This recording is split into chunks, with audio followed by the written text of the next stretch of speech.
mu kubandanya rwa rukurikirane rw'ibiganiro ku mateka y'abakenyezi, umuhari inamahoro wifuje gushimikira ku kibazo gikomeye cabaye muri kuno kwezi kwandamukiza kuva kw'igenekerezo rya 4 gushika ku ry'icenda, wemeza kutoshobora kwirengagiza na gato canke kutamirira kure iryo bara ryaguye mu bitaro bikuru vyo mu ntara ya Kirundo, aho muri iyo misi ine gusa inzoya 10 zavutse zitageze zarinda kubundikirwa mu buryo bwa none kugira ngo zirokore ubuzima zitavye Imana kubera atamuyaga nkuba ukwiye canke igitoro kihari kugira imashini isahiriza iyo umuyaga nkuba wacitse iguma ikora.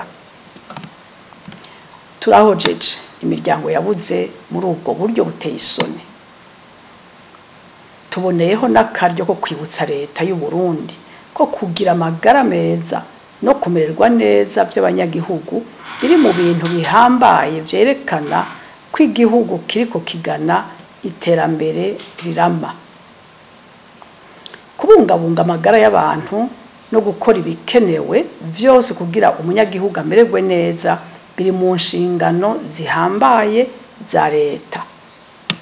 Bisubiye nkuko yavyemeye aho yatera igikumu ku masezerano mpuzamakungu yamirira kure ico cose coza gitosekaza agateka k'umukenyezi, leta irategerejwe gukora ibishobotse vyose kugira amagara y'abakenyezi aguma ameze neza.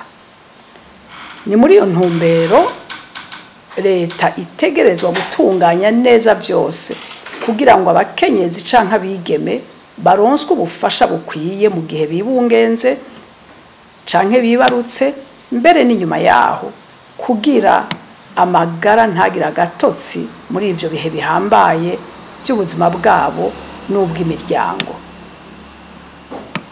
Kandi birazwi ko atawogira ngo yitwararitse amagara y'umuvyeyi atitwararitse amagara y'ikibondo yibarutse. Umuhari n'amahoro urababajwe cane nuko bene ivyo vyago biriko bishika mu gihe abigeme n'abakenyezi bamaze gutahura neza ko kwibarukira mu mavuriro vyagabanuye ibitigiri vy'abavyeyi n'ibibondo bitaba Imana mu gihe cyo kwibaruka.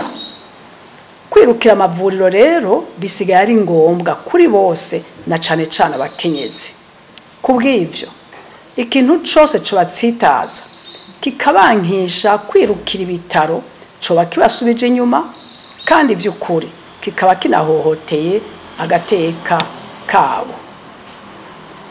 Naho umuhari n'amahoro ushima umugambi wa leta wo kuvuza ku buntu abavyeyi n'ibibondo, ntitworeka kwitera kamo ngo yitwararike gusumba uko biri uno munsi kuvyerekeye amagara y'abavyeyi n'ibibondo. Ikora igishoboka cose kugira ubwo bukene bw'igitoro, umuyaga nkuba n'ibindi bikoresho bihambaye vyabaye ndanse ntibisubire guhekura abavyeyi. Niho koko umukenyezi azogira inguvu agashobora kuba yankingi y'iterambere rihagaze ku burimye nk'uko leta idasiba kubishikiriza kenshi.